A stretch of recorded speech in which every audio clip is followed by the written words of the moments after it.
Take your stinking paws off me, you damn dirty ape!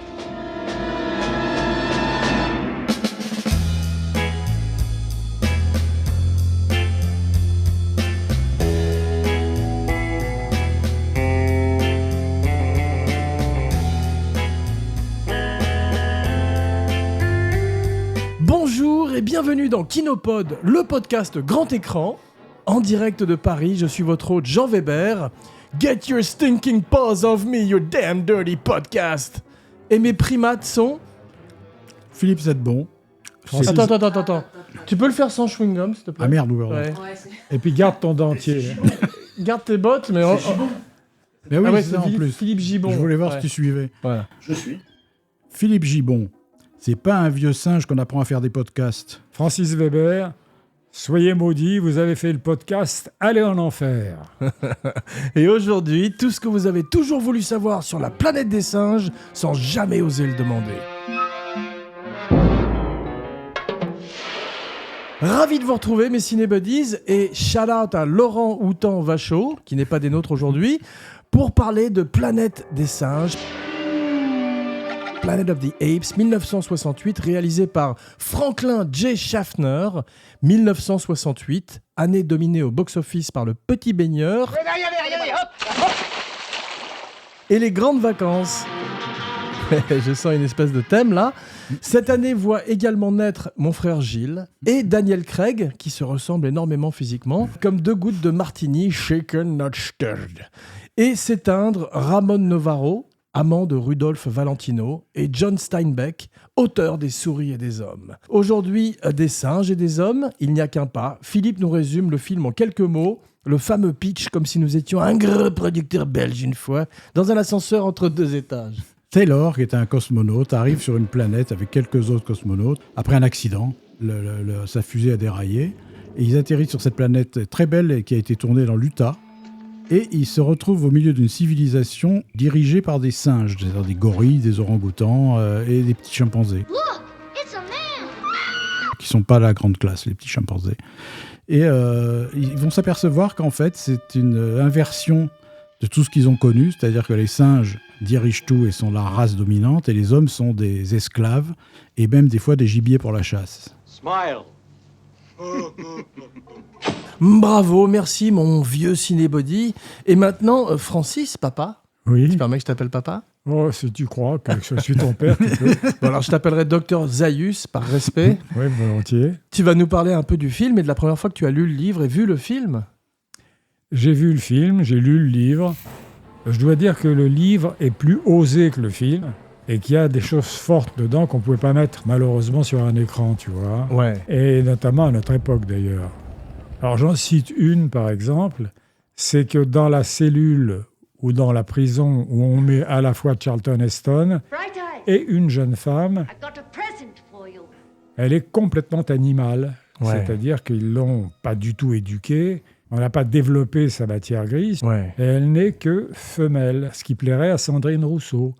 Donc tu as cette femme qui n'a qu'une envie, c'est sauter sur Charlton Heston. Comme il est très grand, il faut qu'elle grimpe, comme un singe. Enfin, toujours est-il donc que c'était extrêmement érotique, et pas du tout de notre époque, parce qu'on ne peut pas dire des choses pareilles. Did I tell you about Stuart? And there was a lovely girl. The most precious cargo we brought along. She was to be the new Eve. With our hot and eager help, of course. Mais quel connard, ce type! On va être cancel aujourd'hui grâce à toi, ouais. Non, peut-être pas, mais enfin, on peut dire que le « sois belle et tais-toi » est admirablement applicable là, tu vois. Ouais. Bah, c'était Linda Harrison qui jouait le rôle de Nova dans le film et c'était la petite amie de Daryl Zanuck. Tout aurait été la petite amie de Daryl Zanuck. Même Philippe, ouais. Philippe, évidemment. Ouais. Il criait « c'est bon, que je me rappelle. » Non, au départ, tu as un producteur, Philippe, qui s'appelle Arthur P. Jacobs, qui achète les droits du livre avant sa publication. Ça arrive souvent, tu sais, ils ont fait ça avec Les Dents de la Mer, avec Le Silence des Agneaux, je crois. Avec les malheurs de Sophie. Voilà. Et c'est le premier film de Rod Serling. Tu peux nous parler un peu de Rod Serling ? Gigantesque auteur de télévision qui a créé la série The Twilight Zone, la 4e dimension. The Twilight Zone. et qui en a écrit la plupart des épisodes. Et c'était un auteur, en plus, il présentait chaque épisode à la manière d'Alfred Hitchcock, alors qu'il n'était pas connu du tout a priori. Ouais. Il le faisait avec un tel sérieux et un tel esprit scientifique qu'on finissait par croire que c'était une sommité dans la science-fiction. Ce qui n'était pas en réalité, mais il le faisait très bien. Et c'était un auteur qui a pas fait beaucoup de cinéma, si je ne m'abuse. Je crois qu'il a écrit 7 jours en mai de Frankenheimer sur la politique américaine de l'époque. Ouais. Mais sans ça, il n'a pas fait énormément de films. Et papa, tu sais qu'en fait, cette fin extraordinaire, ce twist, You maniac! You blew it up! parce que c'est un des premiers grands twists de l'histoire du cinéma, tu peux nous parler de ce twist? On va passer directement à la fin. Oh mon Dieu, c'est pas vrai, ils l'ont fait! Allez, fou! Une faute d'orthographe à Émile Zola. Tu parles de la toute fin, on voit la statue de la liberté C'est dans ça, le sable. là. exactement. Spoiler alert pour un film de 45 ans, ouais. Oui, ça, c'est pas très grave. Non. Mais je veux dire, j'ai pas très bien compris. Ah, tiens, parce qu'en fait, c'est la Terre du futur. Ils se sont rendus compte qu'ils ont fait exploser la bombe nucléaire. Ah, c'est ça, c'est-à-dire que les singes ont remplacé les hommes. Exactement. Alors que c'est peu dans les probable. volumes. Ce serait probablement les cloportes, les cafards, Ouais, les mais termites. mais la sûrement planète pas des les singes. cloportes, ça aurait pas marché. Même avec les- Non, c'était pas bon comme titre. On pouvait truquer. Remarque. Mais c'est vrai que c'est la seule chose qui reste du script de Sterling, et c'est une des grandes fins, un des grands twists de l'histoire du cinéma, visuellement. Comme par hasard, j'ai pas compris, tu vois. Et c'était pas la même fin dans le livre de Boulle, tu te rappelles, non? C'est pas... Je regarde Jeff off caméra parce qu'il aime bien. Il a dit que c'était pas un film de Boulle, c'était un livre de Boulle. Pour une fois. Il est très fort. Jeff. Ah, non, il est très Ouais, fort. très fort. Alors, dommage qu'il n'ait pas un Il micro. a plus une communion de libre. Hein. On l'invite partout. Non, mais tu te rappelles donc du twist du livre de Boulle? C'est fini, oui. Bah vas-y, dis-le. En fait, il trouve. Ça commence par des singes qui trouvent une bouteille à la mer dans l'espace, ce qui est une belle idée. Et en fait, à la fin, c'est plus proche je crois, du film de Tim Burton.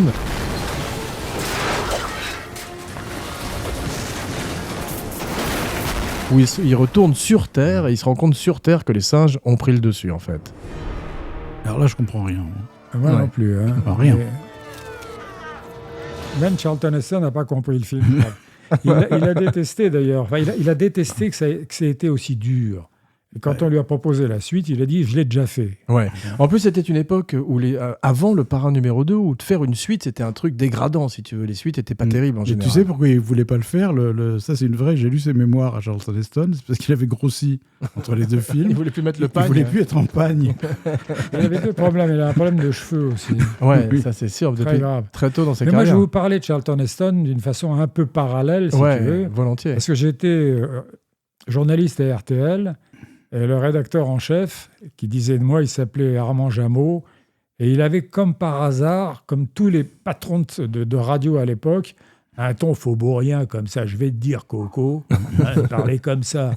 Et il me dit, toi, j'attends que tu sois près de la porte pour te virer. Parce que j'étais pas très bon.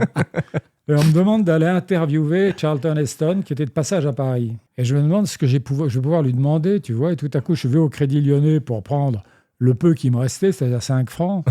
Et je vois une petite jeune fille qui était à la caisse, qui se préparait à aller prendre son déjeuner. Et moi, j'avais rendez-vous au Georges V avec Charlton Heston. Et je lui dis, parce que c'était une énorme star à l'époque, c'était vraiment la petite jeune fille, tu vois, comme ça, timide, etc. Je lui dis, est-ce que vous voulez qu'on fasse l'interview ensemble ? Quelle idée géniale, non ? J'étais promu directeur de RTL après. Attends, je prends des notes. Hein. Oui, s'il te plaît. Et on part tous les deux. Je te dis, moi, elle m'arrivait à l'épaule. Ouais. Et quand on est arrivé devant ce géant, parce qu'il était très grand, Charlton Heston, Ouais. elle lui arrivait à la ceinture. Pas de plaisanterie grivoise. Hein. Ce qui fait que... Tu nous connais. Oui. Elle était là, comme ça, elle la regardait fascinée. Et j'ai dit, posez-lui une question. Elle a dit, Monsieur Heston. La question, je ne me souviens pas, c'est dans le genre, il fait beau là-haut. Enfin, mais c'était touchant parce que c'était vraiment la groupie, la fan devant un personnage qui était à l'époque très spectaculaire. Bénure, ouais, tout d'un coup, elle avait devant elle, ouais. Alors là, Ouais. je vais vous bouleverser tous, surtout Francis, je pense qu'il va essuyer une petite larme. C'est que j'ai rencontré Charlton Heston une fois, où à l'hôtel Georges V. C'est pas Je possible. te jure. Dans quelle chambre ? Il n'y avait pas la petite jeune fille, par contre. Ça, c'est dommage. C'est drôle, Bah, mais... voilà, et ensuite, j'ai vu un truc de Michael Moore, tu sais, Ouais. où il était, lui, Charlton Heston, malheureusement compromis dans cette histoire National Rifle Association, Ce qui les est flingues affreux. aux États-Unis. Oui, il Affreux, était ouais. activiste, c'était carrément le président de la National Rifle Et Association. Michael Moore avait été membre de la Rifle machin Association, là, quand il était tout jeune. Ouais. Ensuite, il avait compris que c'était une erreur, tu vois. Et il est allé interviewer, grâce à cette carte, un Charlton Heston cassé en deux, cassé en quatre, tu vois. Très vieux, ouais. Très vieux et probablement un peu alzheimerien, tu sais. Je l'ai vu, là, l'interview, c'était pathétique. L'interview était pathétique Ouais. parce qu'il ne comprenait pas très bien. Il croyait avoir affaire à un membre du groupe, Un des leurs, ouais. à un des leurs. Et l'autre a commencé à lui parler de Columbine. Vous vous rappelez, cette espèce de massacre. Bien sûr. Et puis tout à coup, il a compris qu'il était piégé. Et il est parti, c'était d'une tristesse quand il est parti. Oui, il a eu du mal à se lever. Ouais, ouais, non, C'était c'est- triste. Mais c'était revenons au triste. film quand même. Bah oui, justement, à propos d'âge, Ouais.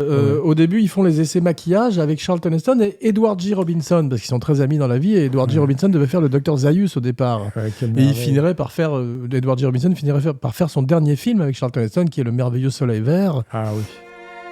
Tu sais pourquoi il l'a pas fait finalement, Edward G. Robinson Oui, parce que le maquillage était trop dur. C'est qu'il était claustrophobe. Ah bah voilà. C'est-à-dire, quand on lui a mis le masque, on lui a dit, vous pourrez pas l'enlever avant ce soir. Ouais. Il a étouffé. Marc, il aurait pu jouer sans masque, lui.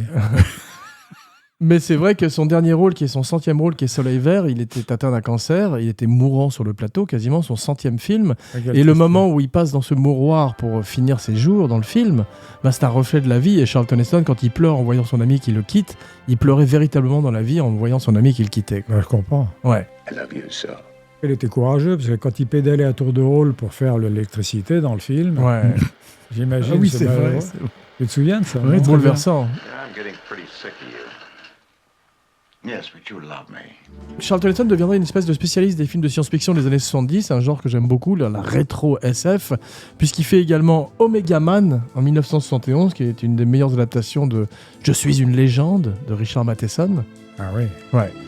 Et ensuite, ce qui nous amène au casting du film, raconté par Philippe, dit Primate Damon. J'avoue qu'elle est bien, je suis obligé de rire.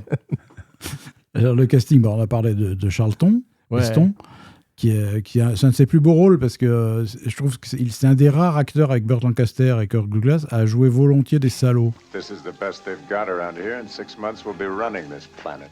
Et le rôle de Taylor, c'est un salopard fini, un cynique, un amer, tout ce que tu veux, Un misanthrope, ouais. un misanthrope. You don't seem very cut up about it. It's a little late for a wake. She's been dead nearly a year.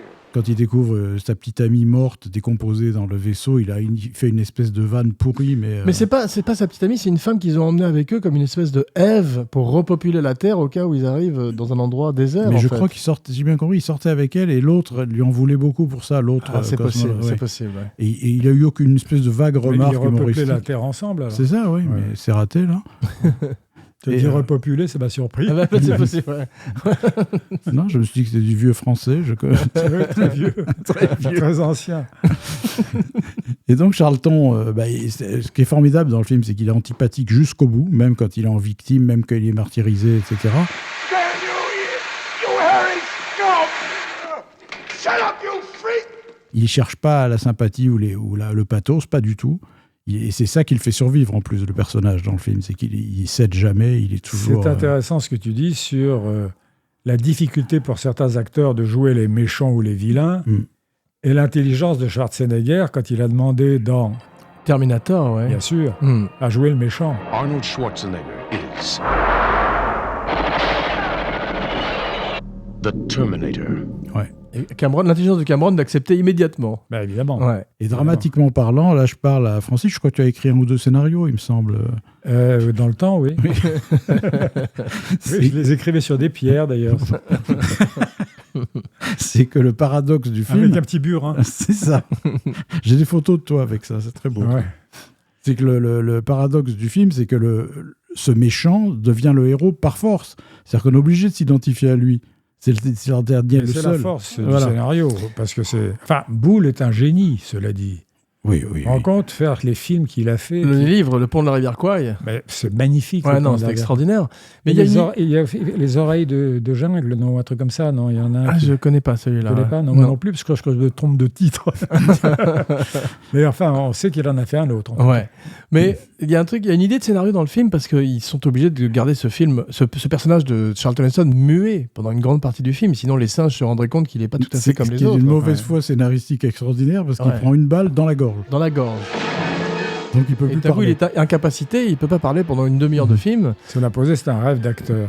ça. Ouais. Est-ce que c'était Pas dans de le... texte. C'est dans le Attends. livre, ça, papa? Tu te rappelles pas, ça? Ah non, parce qu'il parlait pas, alors j'ai pas pu le lire. Ouais.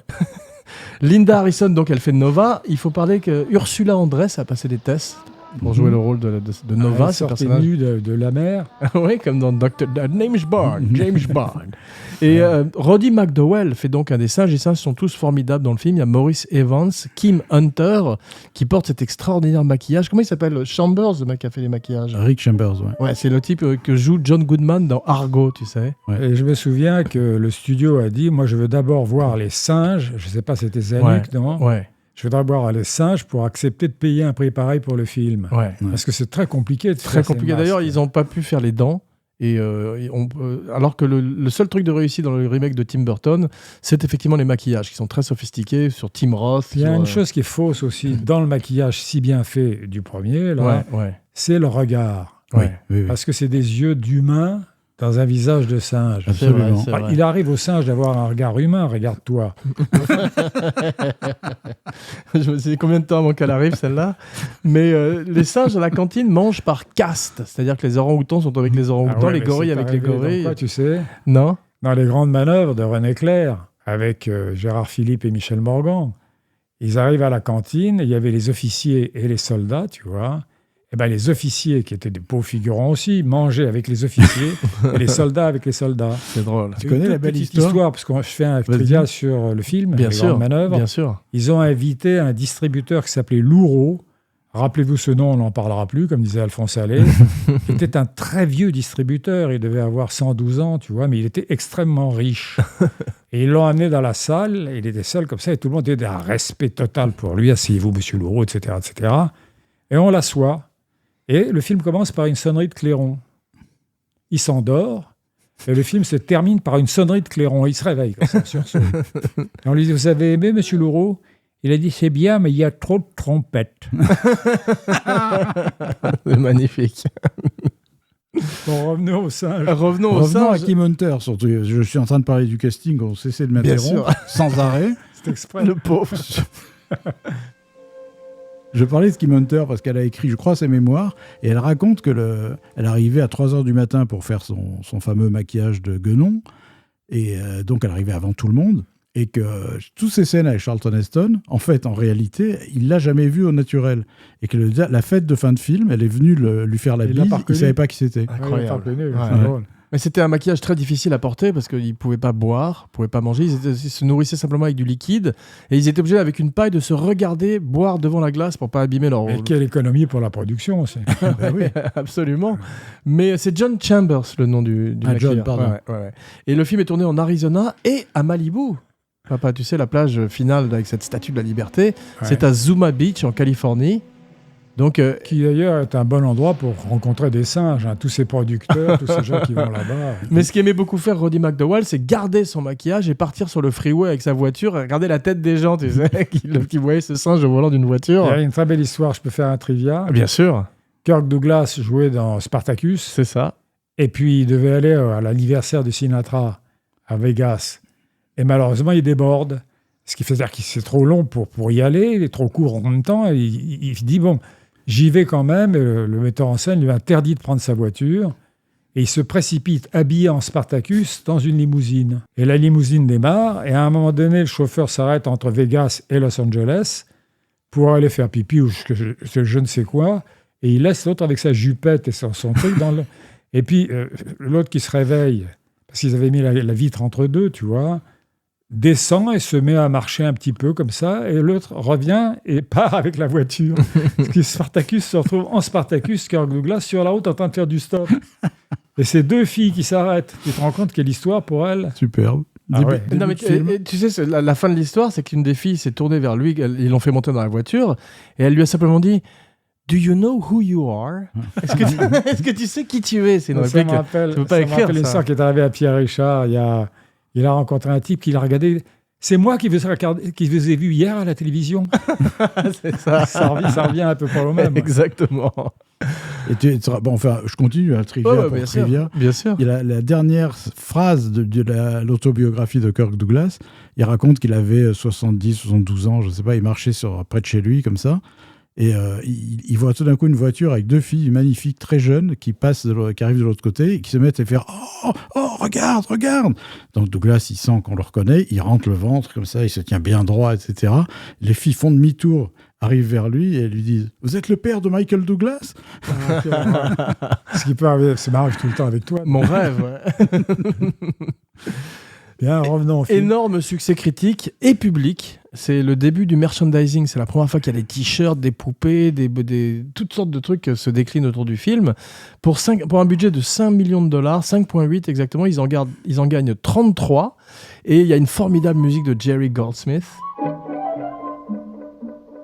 qui est presque expérimental. Incroyable, très moderne. C'est incroyable. C'est comme Alien, c'est la première fois qu'il y a des musiques comme ça qui sont beaucoup plus ambiantes et avec moins de mélodie, mais qui posent une ambiance dans le film. Et ce qui est le plus amusant, c'est qu'il dirige l'orchestre, il a tellement aimé le film, il dirige l'orchestre avec un masque de singe. Quand il enregistre Ça, c'est fantastique. Jerry Goldsmith. Ouais. Je le fais toujours, moi aussi. Ouais, mais toi, tous les orchestres que tu as dirigés. Retire ton masque, Philippe, s'il te plaît. Aujourd'hui, tu peux te montrer aujourd'hui. Mais il y a, Papa, c'est à toi. Non, je veux dire qu'il détestait véritablement l'actrice parce que c'était la petite amie de Zanuck et que c'était un mannequin plus qu'une actrice. Oui, c'est vrai qu'elle n'est pas extrêmement émotive. Enfin, elle ne fait pas grand-chose à l'écran. Mais elle est belle, ceci dit. Oui.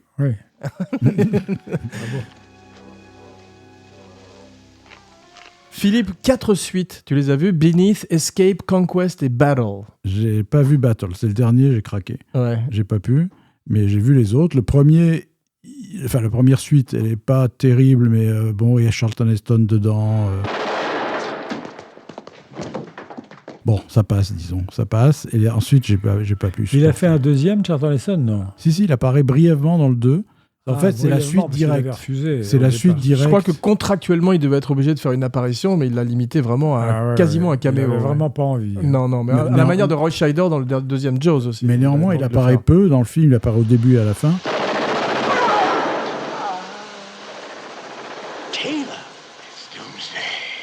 Et à la fin, il fait sauter la Terre, quand même. Quand même. Il se venge, ouais.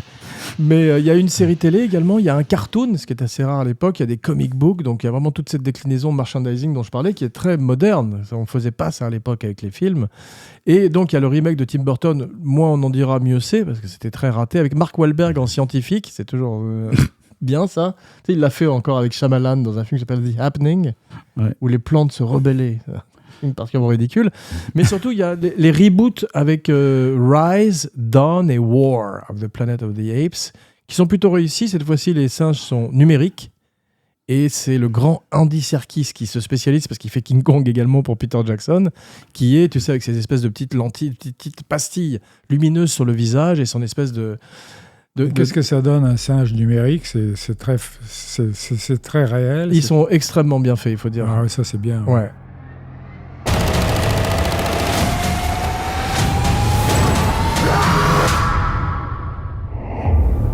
Ensuite, il y a beaucoup... D'ailleurs, petite parenthèse, on a parlé beaucoup de Spartacus, je ne sais plus pourquoi, mais dans le premier remake de La Planète des Singes avec des singes numériques, c'est quasiment un remake de Spartacus. You have no idea what you're dealing with.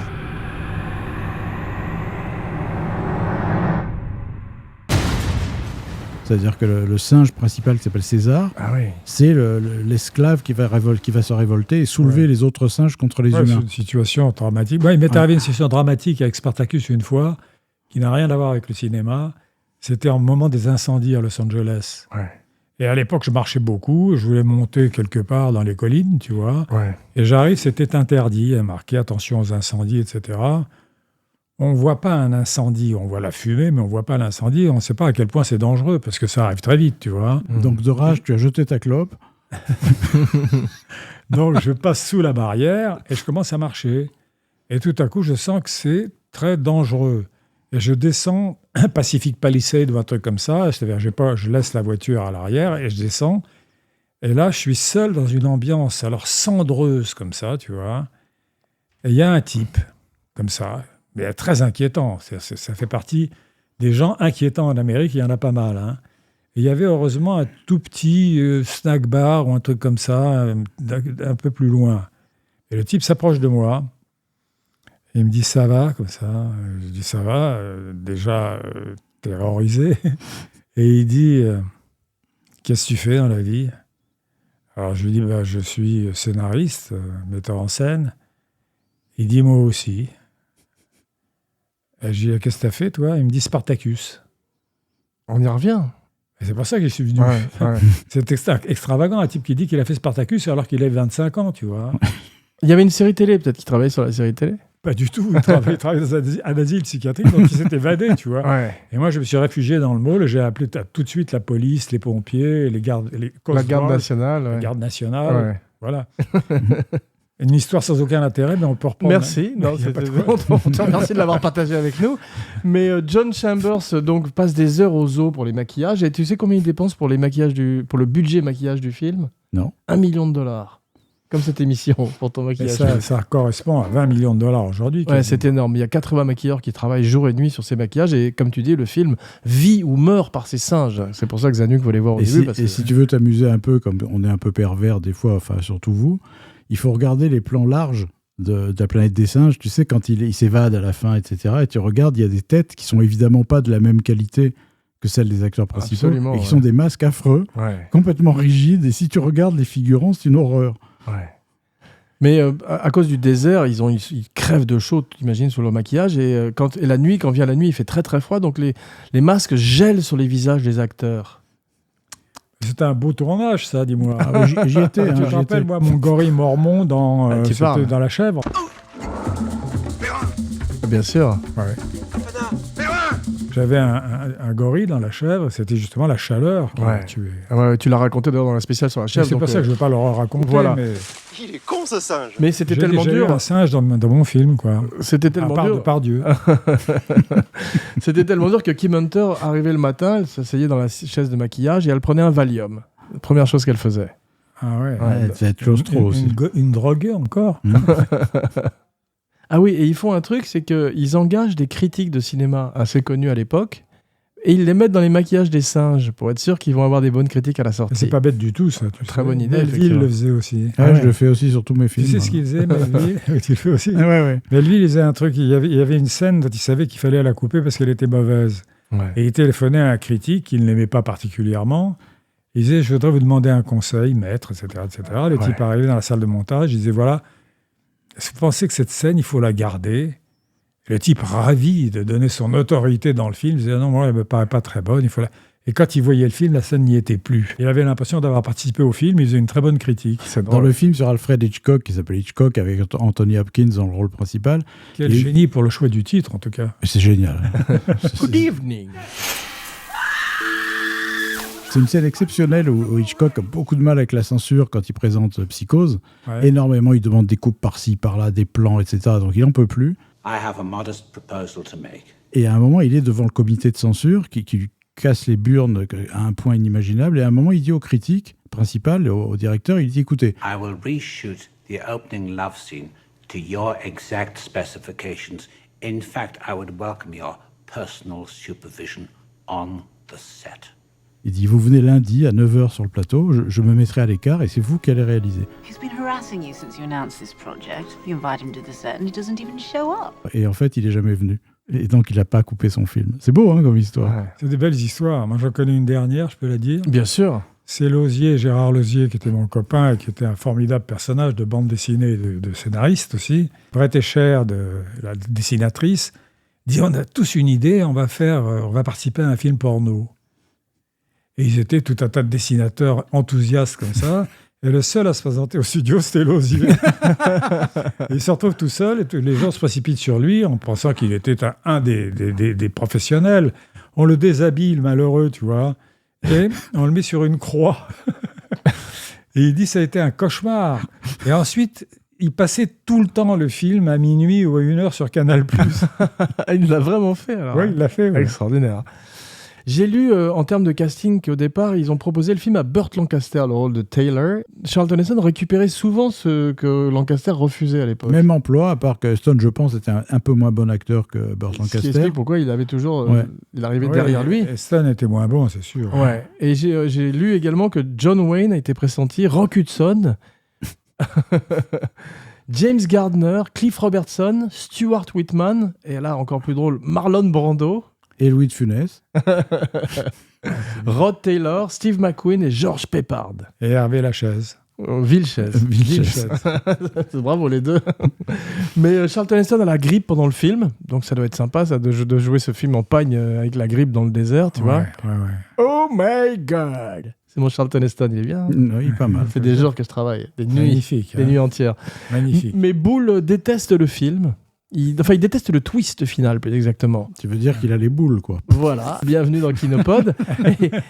et donc, finalement, il finit par accepter que le twist final du film est meilleur que celui du livre. Parce qu'on lui a donné un rajout à ses honoraires. Probablement. Mais cela posé, je te dis, je suis totalement admiratif de Boulle. Ouais. Parce que c'est un Français, non mais c'est vrai que c'est très difficile. Non, je te crois. C'est juste que d'entendre Boule, maintenant, ça me fait rire. Bah oui. Je suis un peu primitif comme garçon. Ça tombe bien, ouais. Et maintenant, le moment que vous attendez tous, le commentaire play-by-play, la vision du film en Weberama. Alors, le film dure 1h42, c'est rafraîchissant, ça fait du bien. Ah oui. Aujourd'hui, il dure 2h42, Philippe. Oui, c'est ça. Ouais. Oui. Et donc, toujours le titre alternatif, Le dîner de Kong, pour toi, papa. Ou Banane mécanique, comme pour toi, Philippe. Ah, si. Et on a le même début qu'Alien, t'as vu, il se réveille dans des caissons de sommeil, tu as vu, c'est la même chose, je sais pas si c'était un hommage.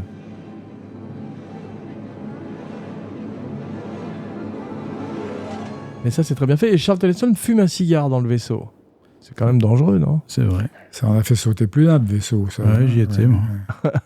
Et tout est fait, bien sûr, en réel. Il n'y a pas de numérique à l'époque. Il y a des beaux matte painting, mais il n'y a pas de fond vert, de choses comme ça. Et le crash du vaisseau au début est magnifiquement fait, simplement en se mettant à la place du vaisseau. Ça tremble et ça s'écrase dans un lac. Et ensuite, ils mettent une maquette de vaisseau dans le lac. Et tu te rends compte que t'as pas besoin de numérique pour faire un truc qui est magnifique et qui a l'air, et sur lequel la lumière rebondit vraiment. Tu vois ce que je veux dire? Ouais, c'est formidable. Ouais. Mais il faut quand même parler de ces fameux paysages de l'Utah dont je parlais au début, qui sont quasiment la vedette du film, quoi. C'est incroyablement beau, tout le passage où ils sont tout seuls et qu'ils arrivent jusqu'à la scène de chasse avec les singes. C'est juste, t'as le souffle coupé et tu te crois vraiment sur une autre planète, là. Ouais, mais il y a tout un tas de coins en Amérique où on est sur une autre planète. Oui, et puis comme ce sont les mêmes décors dans lesquels ils ont tourné tant de westerns, ça commence comme un western, sauf que sur les chevaux, ce sont des gorilles au début. Donc c'est très... Ça aussi, c'est fantastique. C'est très fort. Fantastique. Le premier zoom, là, quand ils zooment, tu sais, sur un type qui a arrêté son cheval et que tout d'un coup on voit que c'est un singe. Ouais. C'est un des grands chocs de cinéma de science-fiction. Ouais. Et il y a un truc qui m'a fait rire en revoyant le film, c'est qu'il y a un moment où ils se baignent, les cosmonautes, après avoir erré dans le désert à la recherche d'eau, tu vois, ils commencent à crever de soif. D'ailleurs, Charlton Heston rallume son cigare dans le désert. Alors, quand t'as soif, c'est peut-être pas la meilleure chose à faire. Non, c'est sûr. Mais il y a un truc qui m'a étonné, c'est qu'ils découvrent donc un petit lac, tu vois, et ils enlèvent frénétiquement leur combinaison de cosmonautes et ils se jettent à poil dans le lac. Et ensuite, quand ils sortent du lac, il y a toujours une espèce de plante verte devant leur sexe, ou quelque chose comme dans Austin Powers, tu sais, pour les cacher. Une marguerite. Oui, exactement. Et ils ont leur perruque mouillée. Ce que tu m'as toujours fait rire dans les films. Tu sais, quand ils sortent de l'eau, et Charlton Heston et l'autre cosmonaute blanc ont des perruques, quoi, ça se voit, et elles sont un peu bouillées, mais ça n'a pas traversé, tu sais. C'est drôle, mais tu sais que Sean Connery avait deux perruques, une quand il faisait ses scènes sous-marines dans James Bond, et une perruque quand il était à l'extérieur. Est-ce que tu sais qu'il y a un film, puisqu'on fait des petites dérivations, je crois que c'est Météore, où il prend un flot de boue dans la figure Sean Connery. C'est lui qui le prenait, c'était pas un cascadeur. Et si tu es attentif, tu vois la moumoute qui s'en va. C'est terrible, ces problèmes de cheveux pour les acteurs, cela dit. Sauf Nicolas Cage, attention à ce que tu dis. Hein. Ouais. Il avait combien de perruques, lui? Nicolas? Oui. Non, c'est Travolta qui a une chambre, il a une pièce réfrigérée avec 50 perruques dedans. Ça, c'est extraordinaire. C'est étonnant, ouais. Il y a une perruque qui a pris froid, d'ailleurs. qui a porté plainte. Mais la première fois qu'on introduit tu vois, ce personnage de Nova, tu vois, cette ravissante maîtresse de Zanuck, elle se fait attraper par des gorilles, elle se défend, elle se bat comme si elle était entre les bras de Zanuck, on a l'impression, c'est la même chose. Alors oui, le sang, Philippe, est très rouge, comme dans les western spaghetti, comme du ketchup dans les western spaghetti. Et on en quoi. avait déjà parlé, parce que dans tous les films de ces années-là, 67, 68, 69, le sang, on dirait de la peinture rouge. Ouais. Et après, je me suis toujours demandé, mais pourquoi alors ils savent faire du vrai sang, pourquoi? Et en fait, je pense que c'est pour ne pas choquer. Bon, tu sais jouer la comédie? Je suis avocat. C'est-à-dire que c'est affirmer que Un sang de c'est dessin animé. ouais, alors. voilà, c'est du faux sang. Ouais, effectivement. N'ayez pas peur, c'est du faux sang, tu vois. Ouais. C'est ouais. Et au début, papa, le décor était énorme, puisqu'il avait créé toute une civilisation simiesque, avait créé Serling dans son scénario. Et là, il le résume simplement à un village à Malibu, qui est une espèce c'est beaucoup plus modeste. Pas besoin de mettre de masque là-bas. Non. Mais, Et tous les acteurs qui jouent les singes sont formidables, jouent très bien, que ce soit les gorilles, ils sont véritablement dans la peau des gorilles, ils font peur, ils sont Mais si tu veux trouver un défaut à ce film, moi, même quand je l'avais vu très jeune, ça m'avait frappé, c'est qu'en confinant les décors dans 7-8 maisons troglodytes, quoi, en gros, Ouais. t'as pas l'impression que le monde entier est plein et envahi par les singes, tu vois ce que je veux dire? Alors que normalement, ça doit être ça. J'y avais Ouais. pas pensé, moi. Hein, c'est vrai? C'est vrai. Ouais. Mais tu vois, ils font c'est terrible parce qu'on les voit quand ils ont capturé ces êtres humains qui sont quasiment à l'état animal, tu vois, dont Charlton Heston qui peut plus parler grâce à cette balle dans la gorge. Ils font des expérimentations sur eux, des expériences, tu vois, et ça m'a fait penser aux nazis, ou plutôt aux naziques. Oui, mais en même temps, c'est aussi sur l'expérimentation animale. C'est montrer que ce qu'on fait aux animaux, voilà ce que ça ferait si on faisait ça aux C'est hommes. vrai. Donc, c'est pas mal, je trouve, comme discours sur la C'est condition vrai, animale. c'est vrai. Non, mais c'est Ouais. un film qui est plein de symboles, il faut le dire. Ouais. Ouais, non, La c'est très statue de bien. la liberté dans le sable à la fin, c'est... Et ce fameux plan, tu sais, pendant le procès de Charlton Heston, où tu as les 3 orang-outans qui se ferment les yeux, les oreilles et la bouche. Ouais. Tu sais, comme ces singes-là. As an animal psychologist, I have found no physiological defect to explain why humans are mute. Objection! Sustained! C'est improvisé sur le plateau, ça. Ouais. Et c'est terrifiant quand il voit son copain et tout d'un coup il passe dans une espèce de musée où sont empaillés des cosmonautes, tu vois, et tout d'un coup il voit un des cosmonautes qui a été empaillé. Et l'autre qui arrive vers lui, alors là ils expliquent qu'il peut pas parler parce qu'il a été lobotomisé. Alors, ouais. Et il a le crâne rasé, cette horrible En cicatrice. tout cas, il faut noter que le copain qui a été empaillé, il est empaillé très très vite, quoi. Ouais. En 48 heures. Notons. Un homme de paille. Putain, non. Elle est bien, je l'aime. ça. Mais j'avais pas remarqué à quel point, parce que c'est 68, donc c'est en plein pendant le début du Flower Power des hippies. Et c'est vrai, cette nouvelle génération de Kim Hunter et de Roddy McDowall ne font pas confiance à l'ancienne génération d'orang-outans qui représente le pouvoir et qui représente l'establishment et le gouvernement. Et c'est véritablement un film anti-establishment d'une certaine manière. Oui, et puis ce qui est formidable, c'est le docteur Zaius, donc cette espèce de méchant orang-outan intolérant et fanatique. On le prend pour le salaud depuis le début, mais en même temps, tout ce qu'il dit sur l'espèce humaine est vrai. I have always known about man. From the evidence, I believe his wisdom must walk hand in hand with his idiocy. Ouais. Et ça s'avère vrai quand on voit la Statue de la Liberté. Ouais. Donc on comprend qu'il veuille éliminer Heston, on comprend qu'il veuille pas que l'humanité redevienne intelligente. C'est très malin comme, Comme un singe. Mais c'est vrai que Charlton Heston est bien bâti, mais il n'est pas très musclé. C'est curieux comme corps. Il a des longs bras aussi de singe et il est pas. C'est pas The Rock ou Vin Diesel. Mais attention, c'était pas encore la mode des stéroïdes, ouais. Ouais, c'est sûr. Mais il a ce torse incroyable, on dirait un coffre-fort, son torse, tu sais. Mais c'est affreux, parce que là, j'ai vu Ballers avec Dwayne Johnson, tu sais, la série. Ouais. Et on essaye de lui mettre des costumes. Il faut pas. Mais on n'y arrive pas, surtout. Stallone et surtout Schwarzenegger avaient un petit peu ce problème aussi. C'est pas pareil, parce que là, The Rock, il a une hypertrophie effroyable qui est complètement démodée, tu vois. Hein. Ouais. Alors, on essaye de l'habiller cintré. Tu imagines, ça pète de tous les côtés. Et je sais plus dans quel film, il y a un moment, il joue à un flic, mais soi-disant banal. C'est un flic dans un bureau, et t'as les personnages principaux qui viennent dans son bureau pour être interrogés, et il a une espèce de t-shirt où tu vois des bras gros comme des torses humains, tu sais, avec des veines et des machins. Et ça, personne n'a l'air de remarquer. Bah ça, c'est Schwarzenegger qui jouait tout d'un coup des agents d'assurance ou des professeurs d'école et qui était incroyablement musclé avec un accent autrichien et personne ne disait rien. Et en plus, il s'appelait John Smith, c'est un nom très américain. C'est vrai. Il y a une scène magnifique qui est dans le film et qui resterait vraiment comme presque aussi iconographique que la Statue de la Liberté, c'est quand Charlton Heston embrasse Zira, le singe, sur la bouche. Oui. All right, but you're so damned ugly. Tu te souviens ce qu'elle lui dit? Elle s'ébroue, elle fait « Vous êtes vraiment trop laid. » Ça, c'est magnifique. Et il le trouve encore plus laid quand il se rase. Parce qu'à un moment, il se rase sur la plage et il voit ce visage nu tout d'un coup, alors qu'il avait une barbe pendant tout le film, tu vois. Et ils sont presque dégoûtés par ce visage nu. Ouais. C'est maintenant que je m'en souviens, parce que moi j'ai vu le film il y a quelques années, tu vois. Alors, je n'ai pas fait mes devoirs de vacances, je ne l'ai pas revu. Mais ayant lu le livre et ayant vu le film, je m'en souviens d'autant plus précisément que vous en parlez maintenant. On refait l'émission demain, donc tu vas le voir ce soir et on commence à zéro. Ouais.